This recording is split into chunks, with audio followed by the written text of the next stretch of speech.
Kama golden calf, na tukaona hawa Waisraeli walipata neema ya Mungu, wamepata agano ya Mungu, na hata baada ya Mungu kujionyesha kwao mara kwa mara, wakafanya nini? Wakakuwa na haraka sana kufanya nini? Kumwasi. Na kumwasi kabisa.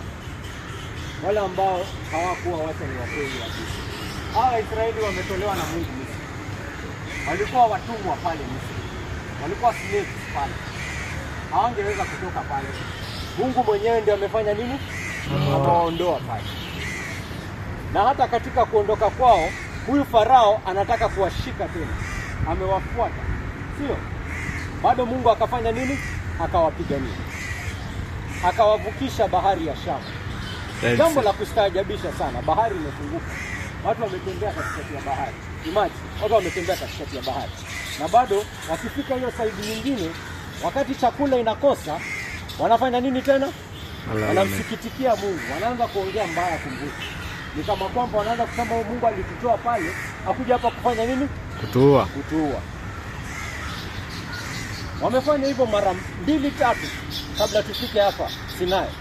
Na wakifika hapa Sinai, bado Mungu anazidi kuonyesha neema yake kwao. Amewaonyesha agano yake kwao. Amewapa amri zake. Hii ni kama sehemu ya hiyo agano. Wamjue Mungu ni Mungu wa aina gani. Lakini huyu wakati amewapa sheria zake, amewapea 10 commandments hivi. Musa amepanda huko juu kuendelea kupata hizo sheria zingine mbiki. Hata Musa hajarudi chini.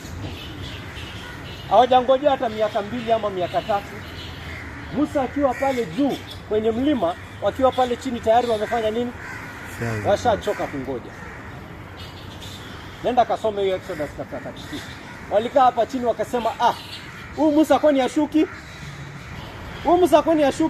Mimi hata tujui Musa amefanya nini. Wewe Aaron, tutengeneze mamungu bwana.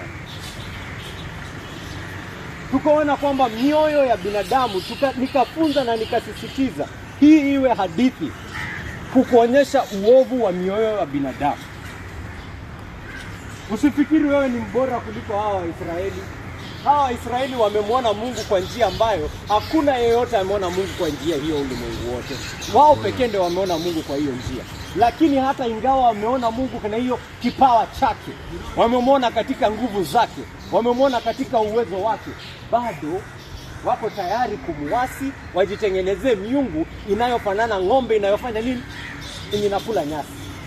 Wameona Mungu mwenye anafungua bahari, wanataka ng'ombe inakula nyasi.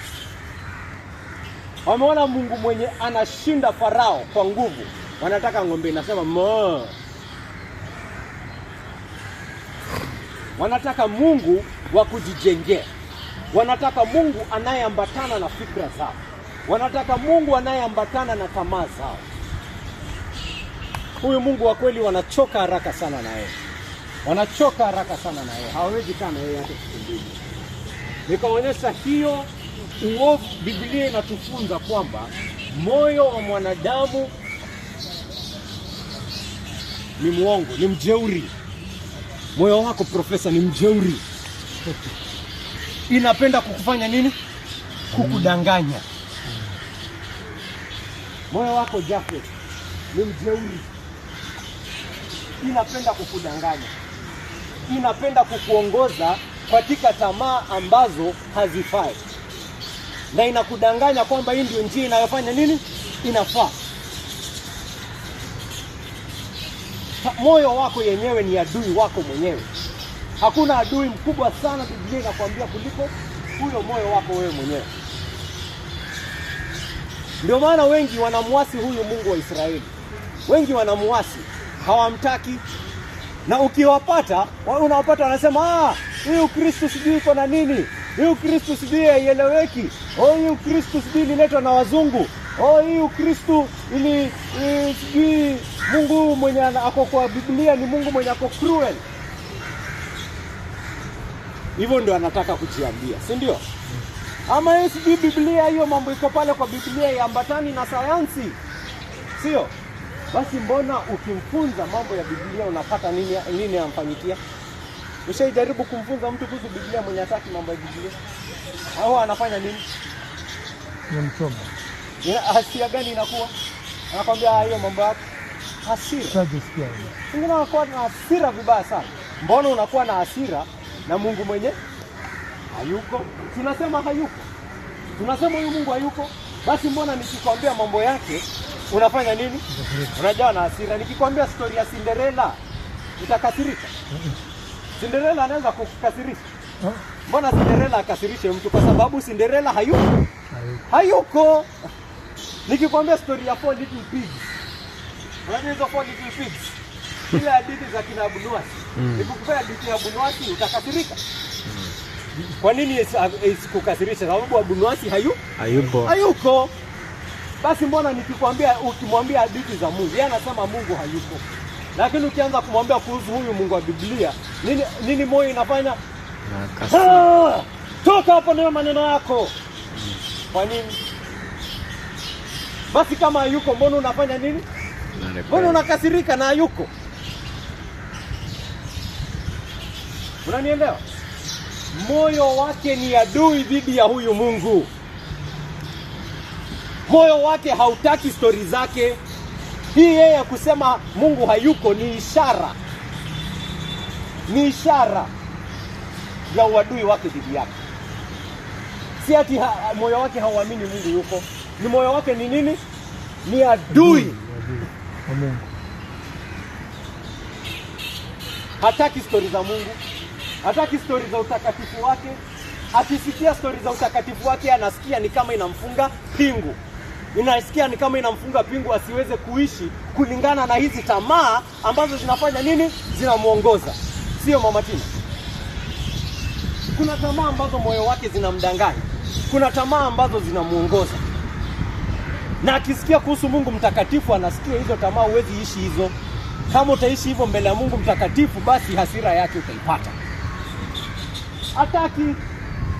Ambia yeye anataka kukuwa fisadi bila kujua kuna Mungu mtakatifu juu yake.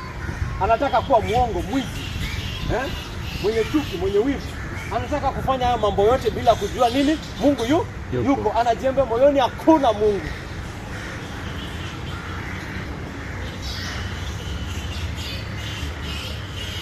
Na katika hii hali kakaangu, kutoka katika hii hali si jambo rahisi. In fact, Biblia inasema haiwezekani. Mungu pekee ndiye anaweza kukutoa.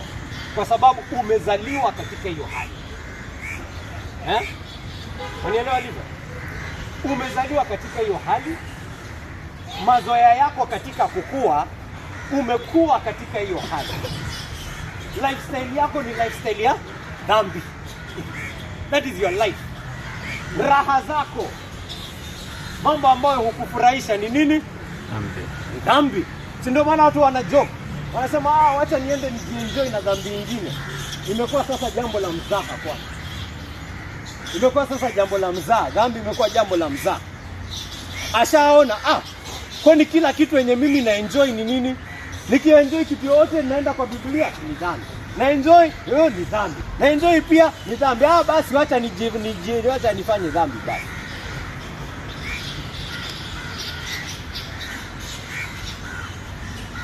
Furaha zake ni dhambi. Maisha yake ni dhambi.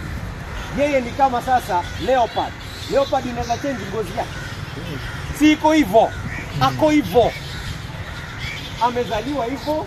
Mazoea yake ni hivyo. Yeye utafuta pesa hivyo. Yeye ufurahia hivyo. Yeye akilala yani imefika mahali ambapo yani tulikuwa tunasema mtu anageuza ile nzuri ikuwe ni mbaya. Na ile mbaya kuwa ni nzuri. Inafika mahali ambapo hata wanatafuta sasa hii dhambi. Anaitafuta sasa. Akisikia wewe ni jamaa uko ufanyangi ufisadi, kushangaa sana. Anakushangaa sana anakwambia, "Ni kweli unaweza survive kweli?" Ni kweli unaweza survive kweli bila kuwa ufisadi kweli? Amini. Yeye sasa kile kitu ambacho ni kibaya ndio sasa kwake ni nini? Ni kizuri kwake. Anakuambia huyu kijana ni mzuri sana. Wacha tumfunze venye mambo ufanya nini? Bila mambo ukuanga. Venye mambo uendanga. Na yeye akilini mwake anaona hakika huyu jamaa akiendelea hivi ataangamia. Hati haibangi huyu. Kwani hakuna shida? ati alalangi na boss wake ndio apate cheo. Kwani utapata aje cheo? Msee, jitafutie Godfather. Usipopata utabaki huko chini forever bwana. Sasa kile kibaya kwake kimekuwa sasa ni nini? Hiyo sasa ndio virtue. Kweli ama si kweli? Kweli. Kweli ama si kweli? Kweli. Kwani ulimwengu umegeuka aje? Ukawa haieleweki kabisa. Ni hii dhambi imefanyia watu hivyo. Imefika mahali ambapo dhambi imekuwa sasa hata is good. Whatever is evil is considered good in their eyes. Yeah. Pale Somalia saa hii wanapigana na child marriages. Child marriages. Wasichana kuolewa kabla ya kufika miaka 12. Hata si 12. Walikuwa wanataka kuweka the legal age 18. Yeah.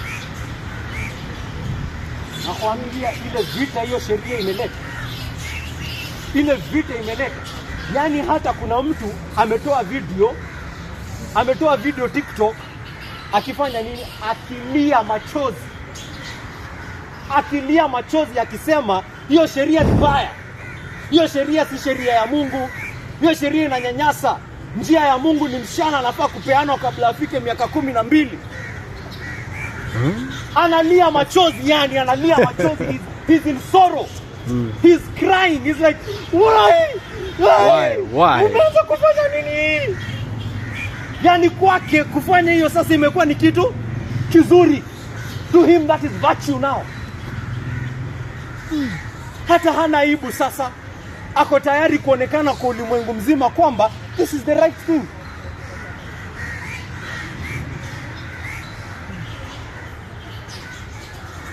Unafikiri inafanyika Somalia pekee? Hiyo ni ishara ya mambo yanafanyika hadi wapi? Hapa Mombasani. Kwenye biashara zetu, kwenye familia zetu, kwenye kanisa letu, kwenye maisha yako wewe. Hapo ndio dhambi inaongoza mtu. Hata Mkristo anapookoka, anapotembea hii safari ya kusafishika, inafika mahali anagundua yani kuna dhambi ambazo nilikuwa nimefika mahali nazitegemea. Ni kama hii dhambi ni maisha yangu. Ninaona kama kwamba nikiacha kuifanya, maisha yangu itafanya nini? Itasambaratika. Niache kuwa na wasichana 5. Sitakufa njaa. Sitaboeka. Nitaacha aje ulevi? Nitakuwa nafanya nini weekend? Yani ameona hiyo ni kitu kizuri kwa maisha yake hadi akikuwa na wenzake anawaambia, wewe unafanyanga nini weekend? Nenda marafiki zako, nenda mkae chini, mkajienjoy usiku, mkachukue wasichana pale, mtoe stress. Kwani usipofanya hivyo utatoa aje stress? Sasa hiyo uovu imekuwa kwake ni nini? Kawaida. Ni uzuri. Hata si kawaida, ni kitu kizuri. Anaona hiyo ni kitu anaweza ambia mtu, anaweza advise mtu. Anaweza ambia mtu, that is something you can do to relieve stress, to relax.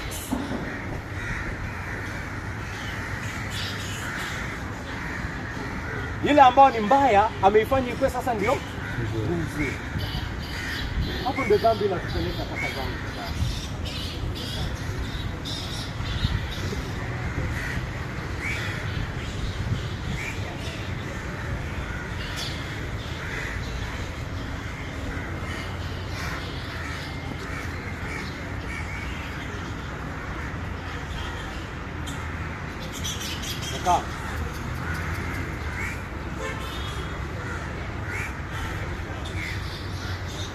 Na tunaona hata Mungu ajidhihirishe mbele ya hawa Waisraeli kivipi, bado wanafanya nini?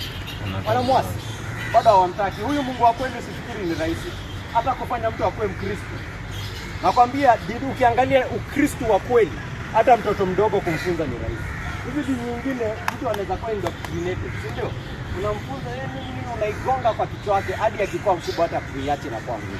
Lakini Ukristo wa kweli, kumjua Yesu Kristo, kumwabudu, kumfuata, kumtegemea, hata mtoto mdogo atapata yeye ana uadui dhidi ya hizo njia.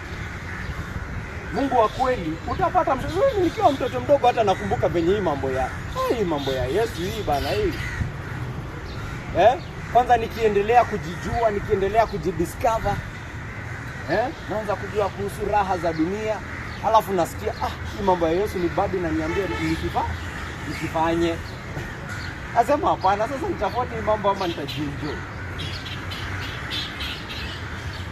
Hata mtoto mdogo anagundua moyoni mwake hii mambo ya Mungu mtakatifu kuna nini ndani yake? Uadui. Hiyo ifunzui, hiyo iko hapo. Ako hivyo. Anasema baba na mama walifunzwa hizi vitu wakakuwa indoctrinated. Mimi nataka nikuwe huru. Mimi sitaki kushikwa na pingu zozote. Mimi niache niende nikuwe mlevi pale. Mama ako analia. Mama ako anamlilia Yesu, anasema Yesu okoa mwana wangu asiendelee katika njia hii apotee. Baba ako pale anasali asubuhi hadi jioni, anasema baba yangu usikubali mwana wangu aangamie katika hiyo hali. Wewe unaona hizo ni nini? Mbingu. Na kulingana na ile kiasi ambacho Mungu amejifunua kwako, uovu wako inaongezeka na hiyo kiasi. Sijui kama unanipata. Wewe umekuja hapa kanisani, tumekufunza mara 10. Utahukumiwa the same na mtu aliyekaa chini kusikiza Injili. Kwa sababu gani? Kuna kitu imefanya nini? Imefunuliwa kwako. Wewe sasa hauwasi pekee ya ile ambao Mungu amejifunua katika ulimwengu, in creation and all that. Wewe umeasi pia hii ufunuo maalum ambao iko ndani ya neno, umeiasi hiyo. Ndio maana dhambi ya hawa Waisraeli ni mbaya sana. Wao wamefanyiwa watu special. Wameona Mungu kwa njia special, lakini bado wanataka kuabudu sanamu. Amen. No. Mwisraeli kuabudu sanamu na mtu wa Misri kuabudu sanamu ni the same. Hiyo ndio kitu nasema, Mwisraeli kuabudu hiyo sanamu na Misri pia kuabudu hiyo sanamu ni the same.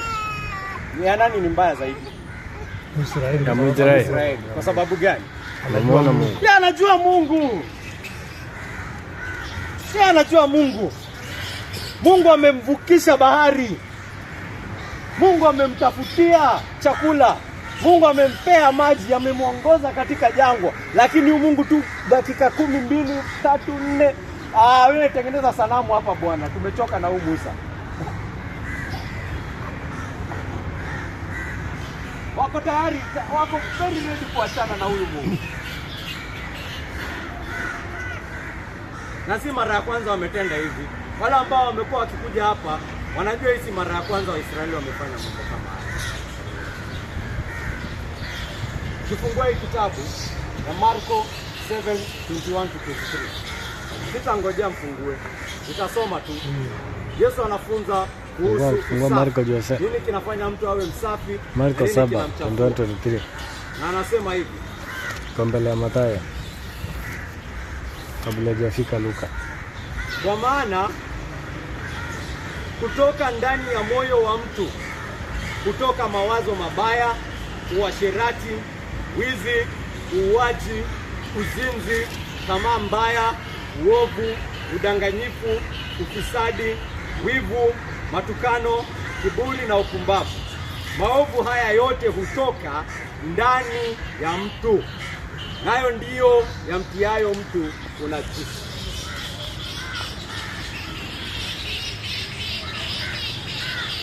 Amesema hiyo uovu yote inatoka wapi? Kwa mtu. Ndani ya moyo. Hii mambo ambayo inafanyika nje ni kudhihirisha ambayo iko wapi? Ambayo iko ndani. Yenye inafanyika nje inadhihirisha ambayo iko ndani. Usiseme, watu wanapenda kusema, kwa nini ulimtusi mwingine? Ni yeye ndo alianza. Yaani uovu wangu umetoka wapi? Umetoka hapo. Bila yeye mimi niko poa mimi. Uchafu wangu umetoka nje. Kwa nini uliiba Kenya hapa bana, ningefanyiwa hivi nini? Yaani anataka kusema uchafu wangu umetoka huko. Mimi bila huko, mimi kivyangu niko sawa. Mimi niko sawa mimi.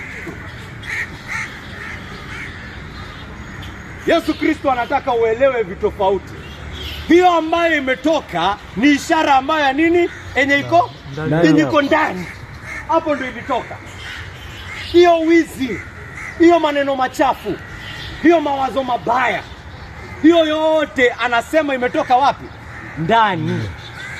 Uzinzi, uasherati, tamaa mbaya, hiyo yote imetoka wapi? Ndani. Kwa hivyo inapotoka ni muashirio, ni mdhihirisho, ni muonekano wa ukweli wa lile ambalo liko wapi? Ndani. Usijaribu kusema imetoka nje. Ndio ulimwengu, kuna vile ambavyo ulimwengu unatuongoza, ulimwengu unatuvuta, lakini ulimwengu kuna kitu ambayo inashikilia hapo ndani. Kwa nini ulimwengu ulishinda kumfanya Yesu atende dhambi? Kwani Yesu alitembea ulimwengu ingine? Si ni hapa? Angekuwa anatumia argument kama zako, angesema watu wananitafuta sana, watu wananitafuta sana hawa, kwa hivyo wataacha mimi nifanye nini? Nitende dhambi kama wao. Alifanya hivyo? Alifanya hivyo. Kwa nini hiyo hook? Tunaelewa hiyo hook haikupata pale pa kufanya nini? Pa kushikilia. Hiyo hook lazima itafute mali ya kushikilia. Inashikilia, inakuja inashikilia kiburi chako. Kiburi chako inasikia imewaka. Huyu jamaa ananidharau aje? Kiburi yako sasa ndio inakuonyesha wewe ni mtu wa kiburi.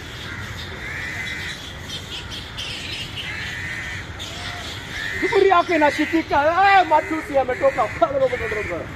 Umetusi mtu style nyingine vibaya sana. Lakini imetoka wapi? Ndani ndio ilitoka. Ilikuja ikashikilia kuna kitu ilishikilia hapo. Kuna kitu ilitetemesha pale hapo ndani.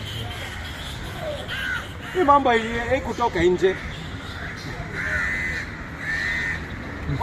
Jinsi pia ni hivyo. Hivyo. Umeona kumbe ndani wewe umeharibika sana. Hivyo. Ndio maana Yesu anasisitiza sana usafi wa moyo. Amen. Wengi wakisikia huyu usafi ambao Yesu anafunza, hawataki kusikia, wanasema mtu hawezi ishi hivyo.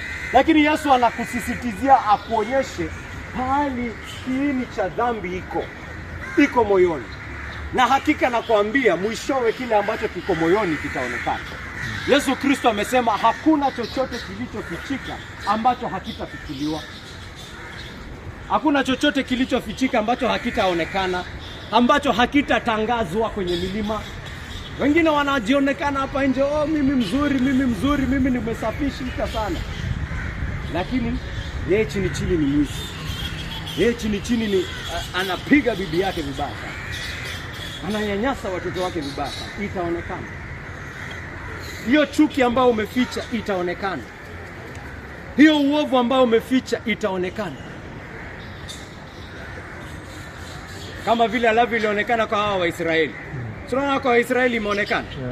Watu wanapenda kufikiria, ningekuwa kama Adam pale Edeni. Adam alikuwa hana dhambi. Adam alikuwa na free will. Angeweza amua kufanya chochote. Na alikuwa na uwezo wa kukataa. Lakini wakati hiyo temptation ilikuja, akafanya nini? Akaingia. Mwenye sasa wewe tayari umezaliwa katika dhambi. Dhambi ni njia yako. Dhambi ndio furaha yako. Dhambi ndio mategemeo yako. Dhambi ndio kila kitu kwako. Hata wewe ukipelekwa Edeni saa hii, unafikiri utamwasi Mungu? Yes. Utamwasi Mungu hata upelekwe Edeni leo. Mungu anataka mwenye amekuwa Mkristo ameona hii ukweli. Mwenye amekuwa Mkristo amefunzwa hii ukweli ya uovu wa moyo wake. Huyo ndo Mkristo wa kweli. Ndio maana ukiona venye Paulo anaongelesha Wakristo, anawaongeleshanga hivyo. Anawaambianga venye Yosefu alitusomea, nyinyi mlikuanga hivi. Mlikuwa watu wa kuchukiana. Mlikuwa watu wa kuchukia wengine. Mlikuwa watu wa kuishi kwa wivu, wa kupangia watu wengine njama. Hivyo ndo mlikuwa. Lakini sasa mmefanya nini?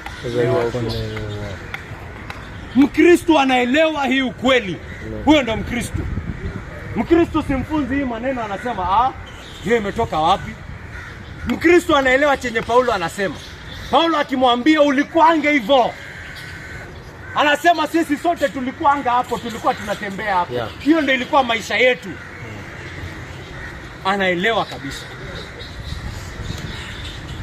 Anaelewa kabisa ambacho Paulo anasema. Hata kama aliokoka akiwa 3 years old.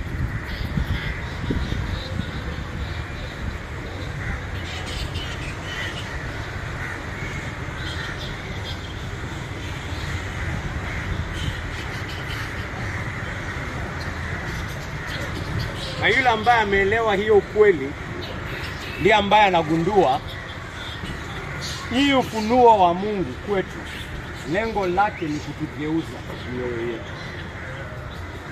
Lengo lake ni kufanya nini? Kutufanya nini? Moyo wetu kugeuka. Moyo wetu tupate moyo mpya. Hiyo ndio inaitwa kuzaliwa upya. Kila ufunuo wa Mungu kwetu sisi kama binadamu, ukubwa wake, utakatifu wake, neema yake, upendo wake, hasira yake dhidi ya dhambi, hiyo ndio kazi yake inataka kufanya. Ikugeuze hiyo moyo, ivunje hiyo moyo.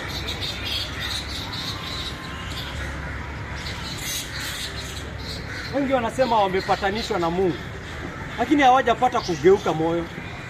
Unaona hawa Waisraeli, hii kitu ambayo tumesoma leo Kutoka chapter 33 verse 1 to 6. Umesikia chenye Mungu ameambia hawa Waisraeli? Umesikia chenye amewaambia? Amewaambia nini? Nani amesikia? Imekuwa ngumu. Imekuwa ngumu. Imekuwa ngumu.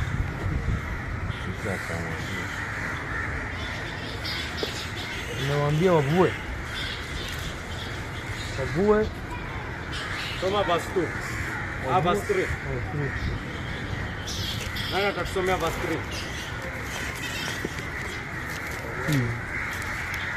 3? 3.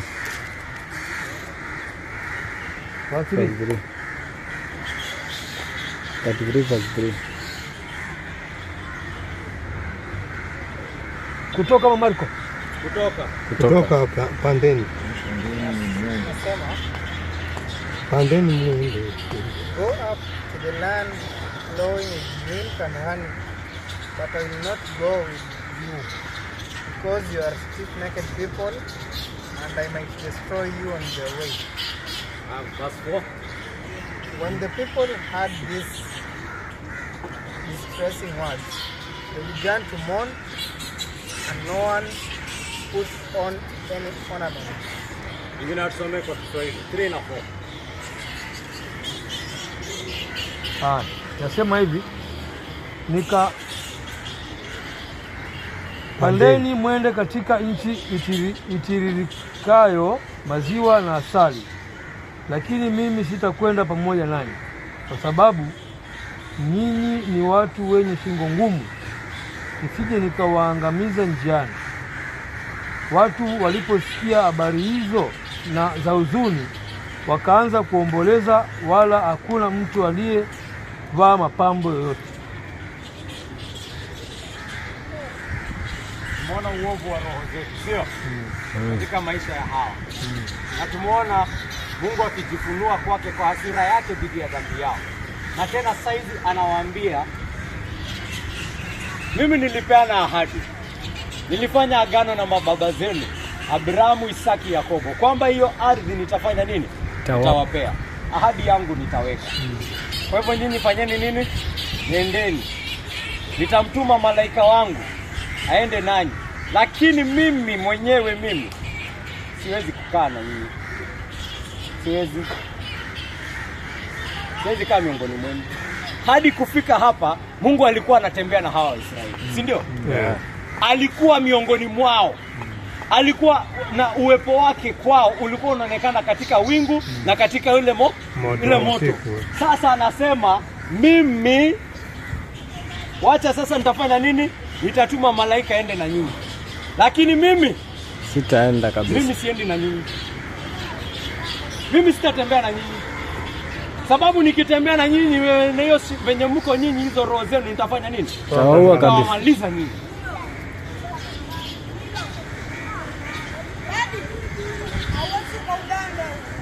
Na wakafanya nini hao Waisraeli? Waanza kuomboleza. Wakaomboleza. Waliomboleza hao Waisraeli. Wanaomboleza nini? Nini inawaombolezesha? Nini inawahuzunisha? Mungu kutoka kwao. Uwepo wa Mungu kuondoka kwao. Wengine na ile injili ambao wanahubiriwa hapa hawangeomboleza. Kwa sababu kuna wengine wanakuja katika kanisa, tumaini lao ni kupitia Yesu tutapata ardhi, kupitia Yesu tutapata magari, kupitia Yesu tutapata nini, kupitia Yesu tutapata cheo, kupitia Yesu tutakuwa mashuhuri duniani. Kwa hivyo Yesu akimwambia, haya basi wewe nenda kapewe gari zako, kapewe cheo chako, lakini mimi siwendi na wewe. Ataenda huko. Huyu atasema nini? Asante. Sawa, hiyo iko sawa. Sababu yuko pale kwa ajili ya nini? Ya pesa. Ya gari. Ako hapo kwa ajili ya cheo. Ako hapo kwa ajili ya wanaita siku hizi wanaita baraka. Tena kuja kwa Yesu ubarikiwe. Kuja kwa Yesu upate hela. Kuja kwa Yesu upate nini mingi. Kuja kwa Yesu ujulikane. Sivyo ndo wanaambia. Kwa hivyo akikuja kwa Yesu na akoje kupata haya maneno, moyo wake unafanya nini? Unakufa tamaa. Anakufa moyo. Sio? Lakini hawa Waisraeli wameambiwa, wewe fanya nini? Wewe ende uchukue hiyo ardhi. Hata nitatuma malaika ende na wewe. Lakini mimi sitakuwa pamoja naye.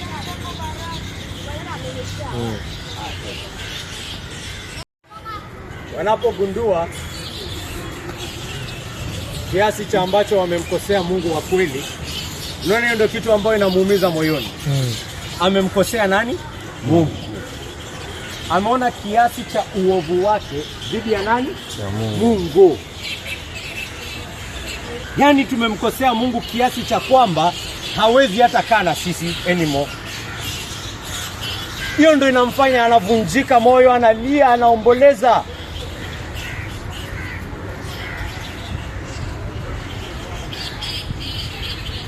Umejua kitu kama hiyo katamu? Unajiita Mkristo.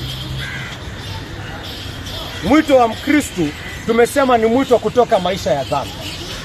Je, umekuwa kama hawa? Utaweza kupatanishwa bila kutambua kwamba mmekosana? Utaweza kupatanishwa bila kujua mmekosana? Lazima ujue kwamba mlikuwa nini? Maadui. Lazima uone kiasi cha uadui wako. Lazima uone kiasi cha uovu wako. Lazima uvunjike moyo. Lazima utubu. Hiyo ndio inaitwa kutubu sasa. Kutubu ni huzuni. Kutubu ni kuvunjika moyo. Kutubu ni kulia.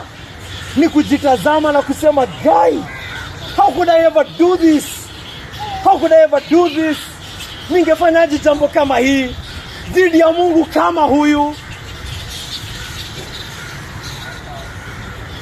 Najichukia, najidharau. Ningewezaje kufanya kitu kama hii? Hata Mungu akisema hata kaa pamoja nami, hajanikosea. Siwezi anza kusema, Mungu wewe ni muongo wewe. Ulisema utakuwa na sisi, sasa unatuacha kwa nini? Siwezi mwambia, ninagundua ni mimi nimefanya nini? Nimetukosanisha na yeye. Makosa ni yangu. Na ningewezaje kufanya makosa kama haya dhidi ya Mungu kama huyu? Moyo wangu unavunjika.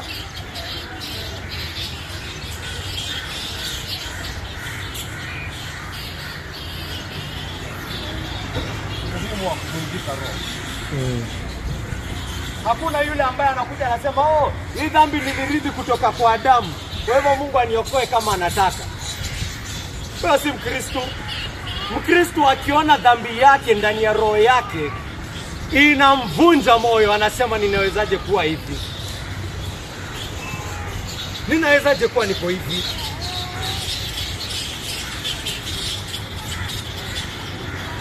Ufunuo wa Mungu, utakatifu wake, upendo wake, neema yake, yote inatuvunja moyo. Watu wako haraka sana kusema wao ni Wakristo.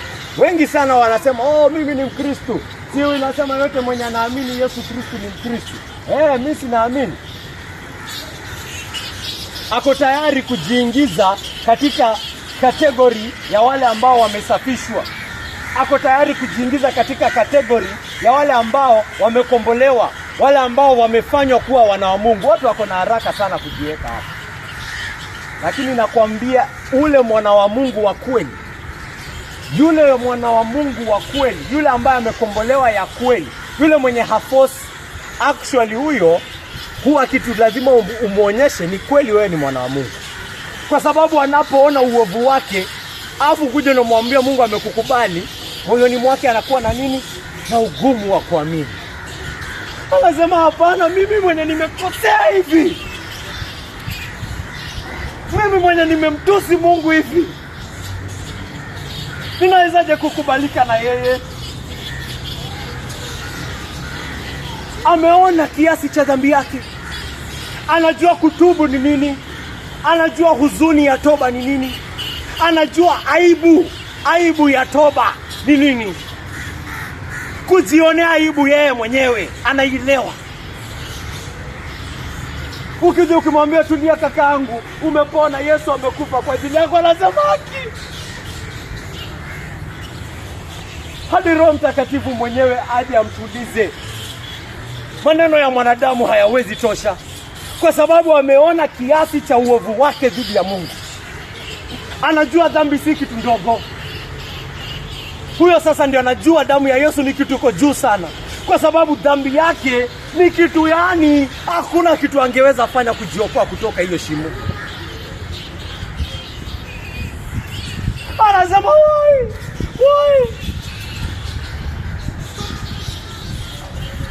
Akisikia Mungu anasema, Mungu amesema toeni mapambo yenu ili ninijue kitu nitawafanyia. Hawagombani na Mungu. Wanaomboleza, wanatoa hizo mapambo zao zenye walitumia kutengeneza huo fahali wa dhahabu. Anatoa na anajiweka pale chini ya Mungu. Anasema wewe Mungu, ukisikia kutuhurumia, ututahurumia. Ukisikia utatutupilia mbali, bado itakuwa ni haki yako. Hao wengine wanaona ni kama kusamehewa ni right yao. Anaona kama kusamehewa ni haki. Hatambui neema ni nini. Hatambui neema ni nini. Unajua neema ni kitu nini? Neema inamaanisha kitu ambayo haikufai. It is a grace. It is not a salary. It is not a right. Grace is not a right. It is something that God gives you freely from his own heart. Watu wanafikiri kusamehewa ni a must. Huyo hajajua toba huyo. Acha nikwambie. Huyo hajajua toba ni nini. Mwenye anajua toba, anajua nikisamehewa hii. Ai. Mungu anawezaje samea mtu kama mimi? Anawezaje osha, anawezaje kubali mtu kama mimi? Anawezaje kubali mtu kama mimi? Hawa Waisraeli wako katika hiyo hali. Wanajua huyu Mungu hata akiwatupilia mbali, hata kwa amefanya nini? Hata kwa amewakosea. Tumemtusi hapa, si tumeabudu sanamu hapa tu juzi. Tumevunja agano lake. Akitaka kutumaliza, hiyo itakuwa ni haki yake.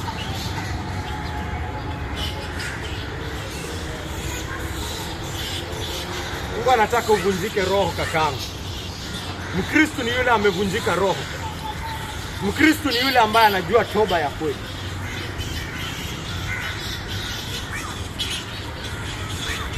Je, unajua hii toba kaka? Umevunjika roho mbele ya Mungu. Umeona kiasi cha uovu wako dhidi ya Mungu wa aina hii.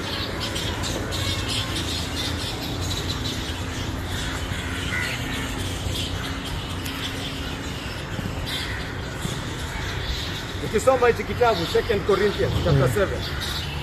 Sitangojea mfungue. Nafungua tu. Alikuwa amefungua nyingi.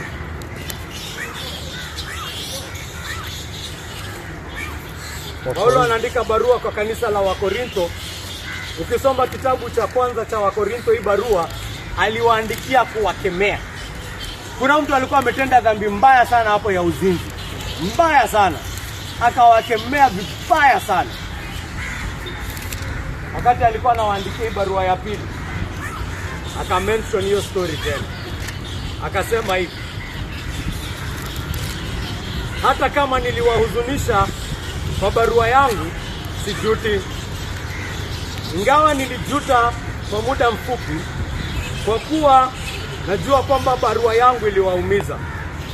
Lakini ni kwa kitambo tu, yani ni kwa muda tu. Lakini sasa nina furaha. Si kwa sababu mlihuzunika, bali kwa kuwa huzuni hiyo iliwafanya mtubu. Kwa maana mlihuzunishwa kama Mungu alivyokusudia watu wahuzunike, na hivyo sisi hatukuwadhuru kwa njia yoyote. Verse 10. Kwa maana huzuni ya kimungu huleta toba iletayo wokovu, na wala haina majuto. Lakini huzuni ya kidunia husababisha mauti. Tazameni jinsi huzuni hii ya kimungu ilivyoleta faida ndani yenu. Bidii mlio nayo, juhudi mliofanya kujitetea, uchungu wenu, hofu yenu, upendo wenu, shauku yenu, na jinsi mlivyokuwa tayari kutoa adhabu inayostahili. Kwa kila njia mmejidhibitisha kuwa safi katika jambo hilo. Hiyo verse iko na ni sermon kivyake, ni mahubiri kivyake, lakini anawaambia ninafurahia kwa sababu niliwakemea, na katika mimi kuwakemea dhambi yenu mkahuzunishwa moyoni mwenu, na hiyo huzuni ikaleta nini? Toba ya kweli. Kuna wengine tukiwakemea hawajui toba. Kuna mwingine akikemewa na Mungu hajui toba. Anajua kufanya nini? Moyo wa mwanadamu katika dhambi yake anajua kufanya nini? Kujitetea, kujihesabu haki. Anajaribu kujionyesha kwamba yeye yuko mwenye haki. Unamwambia wewe kakangu, uone hiyo ni wizi. Anasema hapana, si wizi. Mwambia kakangu, unaona hiyo haifai. Anasema hapana. Hawezi kubali makosa yake. Hawezi. Na hiyo si tunaiona si pekee kwa wengine, tunaiona kivyako kwako wewe mwenyewe. Tumejipata katika makosa, mtu akakukemea, lakini wewe the first impulse inakuja ndani yako si kusema pole, si kukubali makosa yako, ni uko tayari kufanya nini? Uko tayari kupigana vita. Uko tayari kupigana hata vita. Usema nini mnaniambia nyinyi? Si ndio alianzisha? Kama alianzisha, kama hakuanzisha, wewe ukifanya makosa ninaifanya yache kwa makosa. Umeitwa na Yesu Kristo ili wewe mtu wa kisasi. Yeye alikuwa ni ya kisasi. Angesema nao wamenianzia vita, acha niwamalize basi, kungekuwa na shida. Lakini yeye ulimtusi, yeye akakuja akakufa kwa ajili ya matusi yako, na ulikuwa unamtusi yeye. Ulikuwa unamdharau, akakuja akatoa maisha yake kwa ajili ya dharau yako wewe mwenyewe. Hakukudharau in return, hakukutusi in return. Alibeba mateso, alibeba adhabu na mateso yako, matusi yako. Kwa maana anasema hakuna upendo kama huu. Hakuna. Mimi wale ambao ni rafiki zangu ninatoa maisha yao kwa ajili ya. Hakuna upendo kama huu. Haya kakao.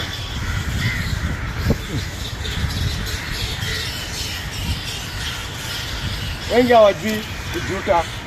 Wengi hawajui toba. Watu wako tayari hata kujitetea mbele ya Mungu. Sema hapana, mimi sina makosa mimi. Mimi sina makosa. Si mwizi. Mimi si mzinzi. Hakuna kitu kama hiyo. Si ndio maana wengine tukiwafunza kiasi cha sheria ya Mungu, kulingana na neno la Mungu, kulingana na rautu Yesu Kristo mwenyewe ambaye wanasema wanamwabudu, bado nikimfunza maneno ya Yesu Kristo anasema hiyo hapana, hiyo haiwezekani. Hakuna kitu kama hiyo. Nani anaambia hivyo? Ni mimi anaambia. Mimi nimekuja hapa kama ambassador. Ambassador akikuja aseme hivi na hivi, ni ambassador anaongea. Ni nani? Ni mfalme mwenye amemtuma. Ambassador aongeangi kivi yake. Mimi ambassador wa Ruto akienda US akiongea, wale watu ambao wanaongea na yeye wasikie ni nani anaongea? Ruto. Ni Ruto anaongea. Ukisikia na kufunza maneno kutoka kwa Biblia, si mimi ninafunza. I am an ambassador of Christ. It is not me speaking. I have been sent by Christ to proclaim his word. Kwa hivyo kama utapuuza maneno ninayokuambia, unapuuza nani? Ni Yesu wapuuza. Kwani mimi ni nini? Who is Rabbi? Joseph ni nani? Samuel ni nani? Akichukua Biblia hapa akwambie yule ambaye amemtazama mwanamke tayari ashatenda uzinzi moyoni mwake. Wasema hapana, hakuna kitu kama hiyo. Nani anaweza ishi hivyo? Allah, ni mimi nimesema. Ni mimi nimesema. Ni mimi nimekaa katika hekima yangu nikasema. Kama umetamani mali ya mwenzako wewe ni mwizi. Ni mimi nimesema. Maandiko. Maandiko ya nani? Yesu Kristo. Yesu Kristo. Kwa hivyo uadui wako dhidi ya hiyo sheria ni inakuonyesha uadui wako dhidi ya nani? Yesu Kristo. Na Yesu.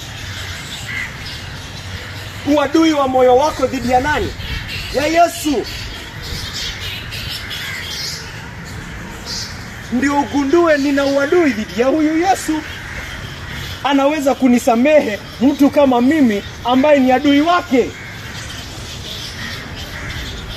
Sababu ambayo anafunza haipati nafasi rohoni mwangu. Ambayo anafunza haipati nafasi moyoni mwangu.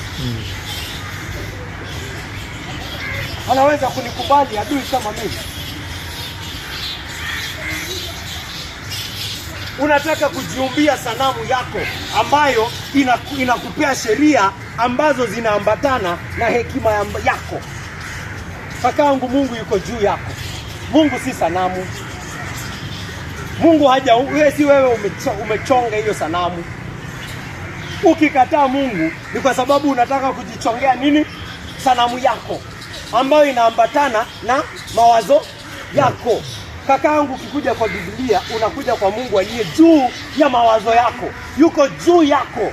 Unasikiliza nayo kuambia na unaabudu. Unasema wewe ni Mungu na hakuna mwingine.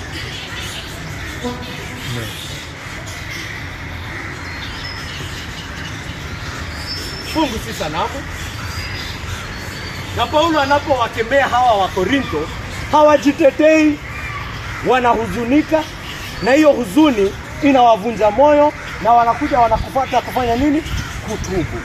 Huzuni yao inawaelekeza kutubu. Na anasema unaona venye toba yenu ni toba ya kweli. Yaani ni toba ambayo inawafanya watamani kuchapa U-turn. Aseme hizi njia nimewacha. Yesu wangu nisaidie. Moyo wangu ninaona hakika kweli haiwezi fanya mambo kama hayo, lakini Mungu wangu kwa uwezo wako utaweza kunisaidia. Nisaidie Mungu wangu, moyo wangu unaona hii sheria yako haipati nafasi moyoni mwangu, lakini nisaidie. Nisaidie ipate nafasi moyoni mwangu. Nisaidie niishi kwa njia ambayo itakufurahisha. Nisaidie niishi kwa njia ambayo itaambatana na neno lako. Hiyo ndio toba. Hiyo neno ikikuja na uone kweli hayapatani na wewe, inakuvunja moyo na unatamani kufanya nini? Kugeuka. Toba ya kweli inakufanya unataka kuacha. Si kuvunjika moyo tu. Na inataka usafishwe na nani? Na yule ambaye umefanya nini? Umekosea. Mwenye toba anataka, unaona hawa walitoa mapambo yao wakangojea nani? Walingojea nani? Mungu. anangojea Mungu mwenyewe afanye nini? Atoe maamuzi. Atatusamee ama atatusamee au la, atatusafisha au la, atatupea amani au la. Anataka kufanya things right, lakini mwishowe maamuzi ni ya nani? Yule ambaye amekosea. Kuna aina ya toba ambayo haifai. Kuna aina ya toba ambayo si toba. Kuna aina ya toba ambayo ni majuto tu. Kama ya kaka yetu fulani anaitwa Judas Iscariot. Sasa alitenda makosa. Yes. Na akahuzunika moyoni. Akahuzunika moyoni tena sana. Lakini Judas hakukasirika kwa sababu alimkosea Mungu au kwa sababu alimkosea Yesu. Alikasirika kwa sababu ya vile hii mambo ilifanya ikatokeleze. Yaani anajuta the effects, the consequences. Yaani mtu anasema nimeacha ulevi kwa sababu gani? Au familia imevunjika. Ameacha ulevi kwa sababu familia imevunjika, ama kazi imeisha, amekuwa mgonjwa. Ndio maana anachukia ulevi. Hachukii ulevi kwa sababu ulevi ni mbaya. Ni consequences ndio zinamfanya ajute. Lakini ndani ya moyo wake bado kuna upendo kwa hiyo pombe. Isingekuwa hii pombe yake inaniharibu akili. Kwa hivyo hata akifunza mwingine, anafunza mwingine, unaona huyu ni kujuta tu anajuta.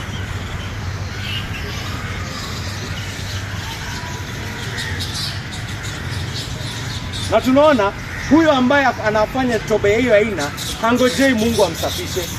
Anajaribu kujisafisha kwa juhudi zake. Anajaribu kujiambia yeye mwenyewe kwamba wewe tulia, mimi ndio. Kwani hizo ndio dini zote zinafunza? Anakuambia ukitenda dhambi unaweza funga. Ninaweza tenda dhambi nifunge. Kwa hivyo anajaribu akifanya nini? Akifunga. Akibalance. Si ndio? Hapo ana balance.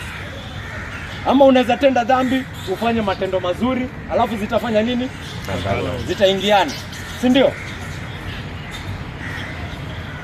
Kwa hivyo anatenda dhambi, alafu ile hisia ya hukumu na hisia ya hatia ikianza kupanda ndani yake, anaanza kufanya nini? Kukimbia kubalance. Lakini anataka kufanya nini?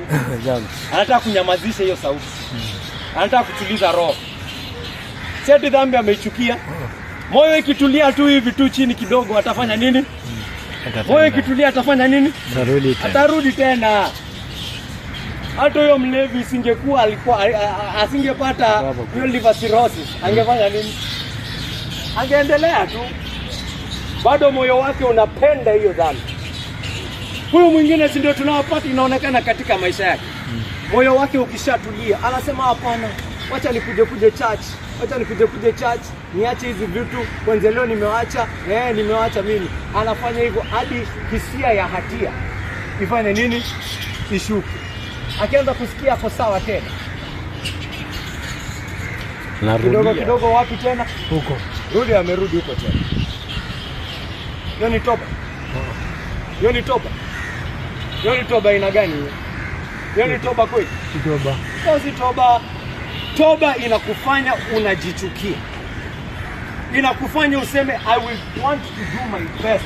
Yaani hadi ukirudi huko tena, hata kama utaanguka uvutwe na tamaa zako ufanye tena, hautatoka hapo ukisema nimekuwa nikimisi mambo. Utatoka hapo ukifight times 10. Kila unapoanguka inakufanya hata una fight times a million.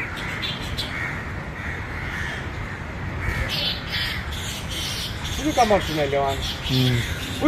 Hii toba aina nyingine, mtu akishindwa kujisafisha, unaenda hapo kama Judas Iscariot. Judas alijaribu kunyamazisha. Akajaribu akatoa hiyo pesa, akasema hizi pesa acha nirudishe. Akarudisha pesa, akasema hizi pesa zetu sitaki. Wakamwambia wewe, hiyo ni mambo yako. Sisi tushamalizana. Ulisema leta tutaonyesha Yesu, si tukupe pesa. Hiyo pesa ukitaka kukaa nayo, hiyo ni shida yako.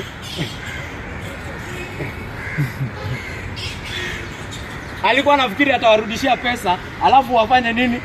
Waachilie Yesu. Ishafanyika. Anafikiria watu watamrudishia Yesu sasa. Anasema nimesaliti damu takatifu. Nimesaliti damu safi guy. Wacha nirudishe pesa. Akamwambia bro, there's no turning back. Hiyo ishaenda.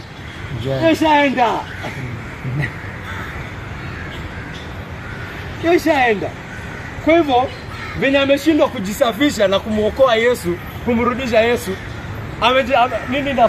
amekufa moyo. Amekufa moyo. Nini amefanya? Venye ameshindwa kujisafisha, nyonga sasa. Run away from my misery. I'll kill myself now. There's nothing I can do.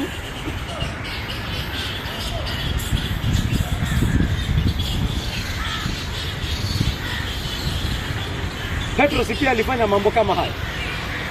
Petro pia alilia. Lakini aliposikia Yesu amefufuka alifanya nini? Aliposikia Yesu amefufuka alifanya nini? Alikimbia huko mbio. Anakimbia kwa yule ambaye amefanya nini? Yule ambaye alimkana. Yule ambaye alimkana, huyo ndio ninaendea. Yeye ndio atafanya nini? Yeye ndio ataniamulia. Yeye ndio atanituliza.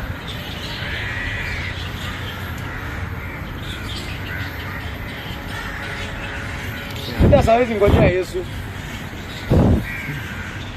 Ni aifanye yeye mwenyewe, akishindwa hataki kuface Yesu. Anajihukumu yeye mwenyewe. Toba ya kweli inaenda kwa yule ambaye amefanya nini? Amekosewa.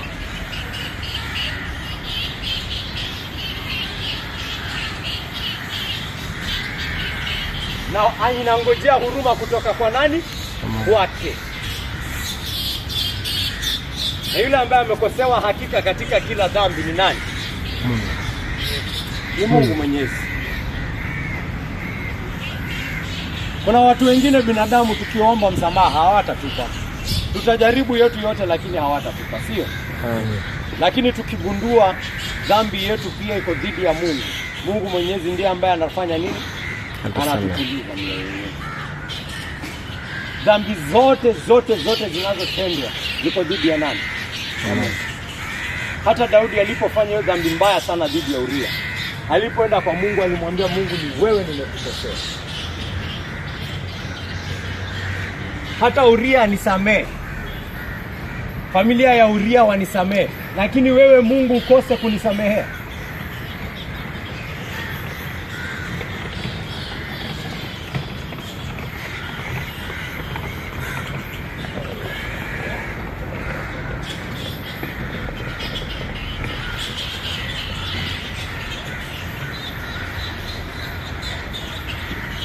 Wepo kakangu, tazama hawa Waisraeli vile ambavyo hawamhongi Mungu.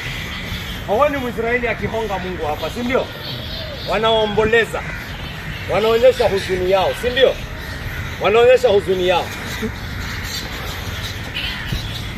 Hivyo ndio yule ambaye amevunjika moyo anafanya.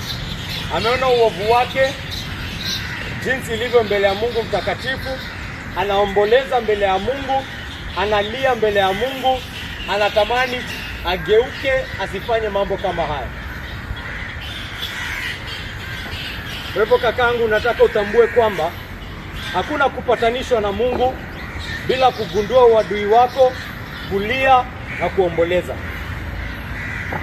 Ndio maana kuna wengi sana wanachukua hapa kimzaha mambo ya Mungu, sio?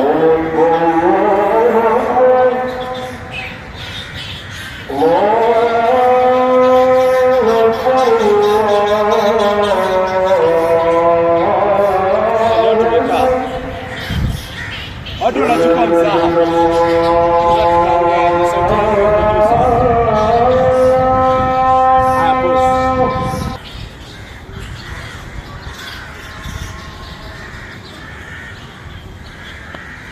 Nataka tusome hili swali. Soma hili swali. Soma hili swali. Je, umepatanisha na Mungu? Soma tena kwa sauti. Je, umepatanisha na Mungu? Je, umepatanishwa Mungu? Siulize hiyo swali. Sababu Mkristo ni mtu ambaye amefanya nini? Amepatanishwa. Amekuwa reconciled. Alikuwa adui na sasa wao wamefanya nini? Wamepatanishwa, wamekuwa marafiki tena. Na kama unasema umepatanishwa na Mungu, na kuuliza, unajua ulipatanishwa kwa sababu gani? Uligundua hatia yako? Uliona uovu wako ndio ujue umepatanishwa kivipi? Uligundua uovu wako? Kwa sababu Mungu hana uovu. Si wewe umejipatanisha na Mungu, ni Mungu amekupatanisha na yeye kwa kumtoa mwana wake wa pekee kwa ajili ya dhambi ya nani? Yangu. Dhambi ya nani? Yako wewe.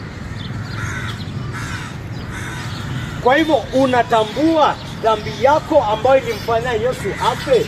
Je, umetambua? Na kama ulitambua hiyo dhambi, je, ulihuzunishwa nayo? Je, ilikuvunja moyo? Wokovu siku tunakuja cheap. Wokovu lazima ikukost a few days of crying. Lazima ikukost a few days of tears, of sorrow of heart, kama hawa Waisraeli. Mungu hawezi kuja tuambia hawa Waisraeli hakuna, wacha tu act ni kama hakuna kitu kilifanyika. Tuendelee tu kama kitambo. Lazima walie. Lazima waone wamefanya jambo ambayo nikitoka hapa na niwaache kabisa, nisitakuwa nimefanya nini? Sitakuwa nimewakosea. Na kuuliza tena, je, umepatanishwa na Mungu? Kama unasema umepatanishwa, unatambua hatia yako. Na nakuuliza tena, kama umetambua hatia yako ambayo ilifanya upatanishwe na Mungu, ili kuvunja moyo, ili kuhuzunisha, ili kufanya ulie useme mbona niko na moyo aina hii, ili kufanya uvunjike moyo ukasema mbona ninakuanga hivi, mbona hizi ndio tabia zangu, mbona moyo wangu uko na mwelekeo huu, mbona ninapenda kuasi Mungu, mbona sipendi njia za Mungu. Ama umepatanishwa pengine kwa masharti yako. Wengine wanasema nimepatanishwa, lakini amepatanishwa kupitia masharti yake. Yeye ndo ametengeneza masharti. Umejitengenezea masharti ama umeangalia masharti ya Mungu? Umetazama masharti, wewe ndio umeandika terms and conditions? No. Ndio Mungu akikwambia ukiishi njia hii, roho yako ikikuanga hivi, hii ni dhambi dhidi yangu. Anakwambia roho yako ikikuanga hivi, hii ni dhambi dhidi yangu. Wewe uko hapo unasema nini? Haiwezekani. Kitu kama hiyo haiwezekani. Hiyo ni kumaanisha wewe ndio unatengeneza nini? Unajaribu kutengeneza masharti na sheria. Mungu akikwambia ukifanya hivi, ama hata moyo wako ikikuwa hivi, hiyo ni dhambi dhidi yangu. Mungu anakuja anakuambia wewe unayemtusi kaka yako, wewe unayemdharau kaka yako, wewe unayemwangalia kaka yako na kusema fala wewe ni nani? Wewe ni muuaji. Unasema hapana, sijaua.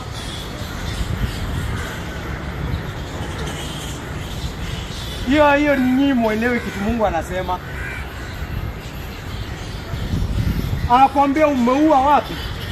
Moyoni mwako. Na dhambi inatoka wapi? Moyoni.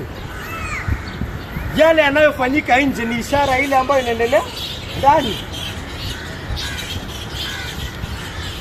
Mungu anataka ujielewe. Uone uadui wa moyo wako dhidi yako. Ndio uvunjike moyo wako, useme moyo wangu uko hivyo. Moyo wangu uko hivyo, siwezi fanya chochote, hivyo ndo ninakuanga. Hivyo ndo nakuanga, hivyo ndo hiyo ndo that is how I am. Ndio useme Mungu wangu ati sasa utanisaidia aje kama mimi? Kwa sababu mimi nakuanga hivyo, na hata nikijaribu, hata nijaribu aje siwezi acha kukua hivyo. Pengine unifanye nikuwe mtu mpya. Pengine unitengeneze afresh. Pengine nizaliwe tena. Pengine nizaliwe upya.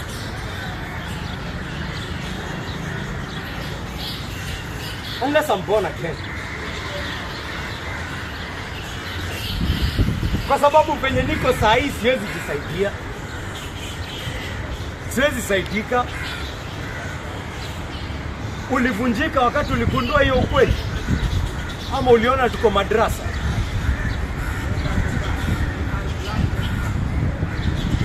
Wengine wanachukua hii mambo madrasa tu.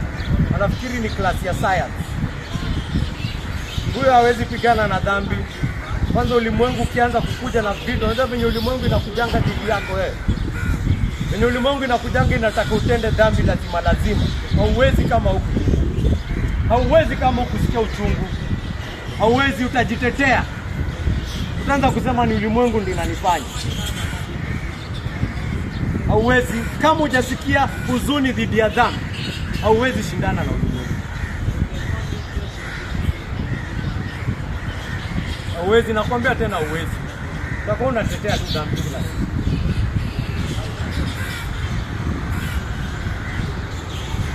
Kwa hivyo nataka kila mtu hapa ajikague. Apate kutambua hali ya kweli ya moyo wake. Kama kweli amehuzunishwa na uovu wake, na kama amehuzunishwa ndipo atapata kuona dhamani kuu ya damu ya Yesu. Na ndipo ataweza kuishi akitamani njia za Bwana. Yule ambaye hajahuzunishwa na dhambi yake, huyo ataishi kama kwamba njia za Mungu ni nini? Ni mzigo. Nataka ujikague hapa siku ya leo. Sheria ya Mungu, njia za Mungu. Mungu akikwambia penda adui zako, wewe kwa watu wa upendo, unaona kama ni mzigo? Ama unaona kama ni uhuru? Ukiona sheria za Mungu bado ni mzigo kwako, hakika nakwambia haujasikia huzuni kwa sababu ya dhambi zako. You have not repented of your sin. Kama hujasikia huzuni, kama hujavunjwa moyo kwa sababu ya uovu wako, nakwambia hakika nianze kukufunza njia za Mungu. Nianze kukwambia wewe muamini Mungu, itakuwa ni mzigo mzito. Mzigo mzito. Njia za Yesu zitakuwa ni mzigo usioweza kubebeka. Jikague moyoni mwako. Je, njia za Yesu Kristo ni furaha kwako? Ni uhuru kwako? Ama ni mzigo?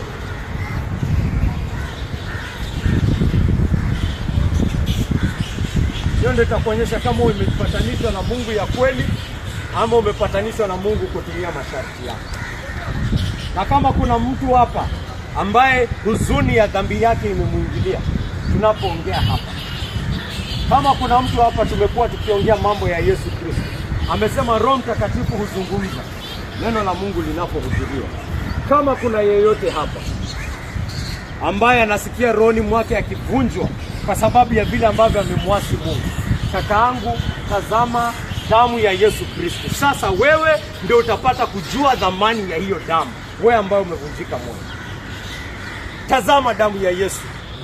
Uone kwamba Mungu amemtoa mwana wake wa pekee kwa sababu wewe ni mbaya kiasi hicho. Ndio maana ametoa bidii ambayo haina bei. Mwana wa Mungu hana bei. It's priceless. Kwa sababu dhambi zako hazilipiki pia. Mwenye amevunjika moyo wake anatambua kwamba dhambi zake hazilipiki. Hakuna tumaini kwa kitu chochote anaweza fanya. Tumaini lake lapatikana pekee Kalvari. Kalvari pekee ndio anaosha. Kalvari pekee ndio anasafisha. Kalvari pekee ndio anatakaswa. Kalvari pekee ndio anapatanishwa na Mungu.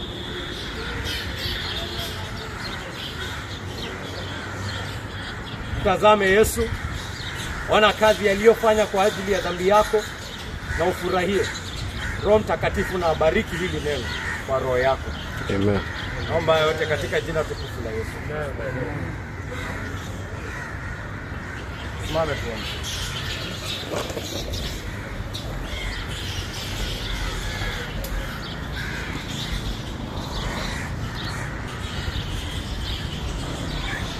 Ee Mwenyezi Mungu wa milele,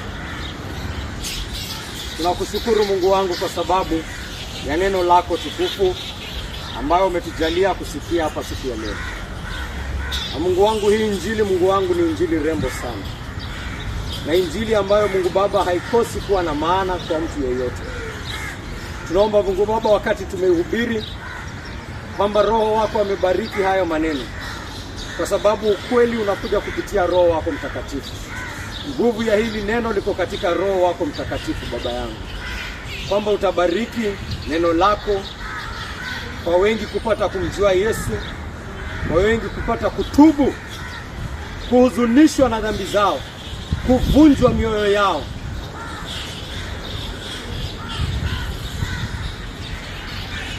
Na ni toba ya kweli Mungu Baba uwajalie. Toba ya kweli inayoleta uzima wa milele. Toba ya kweli itokayo kwako. Toba ya kweli Mungu Baba ambayo ni kitu kimetoka na kile kiumbe kipi ambacho wewe huumba. Toba ya kweli iletayo maisha. Wala si toba ya uongo, ya kujaribu kujihesabu haki bila kuja kwako, bila kuomba msamaha, bila kukungojea wewe Mungu Baba ufanye maamuzi, bila kungojea neema yako, bila kutegemea neema yako Baba yangu. Isiwe ni toba ya hiyo aina miongoni mwetu Baba yangu. Bariki neno lako. Bariki neno lako Baba yangu. Bariki neno lako tena Baba yangu kupitia Roho wako Mtakatifu, ili wengi wapate kujua dhamani ya damu ya Yesu Kristo. Hakika Mungu Baba, usipokuwa wewe ufanye kazi, hakuna chochote tunaweza kufanya Baba yangu.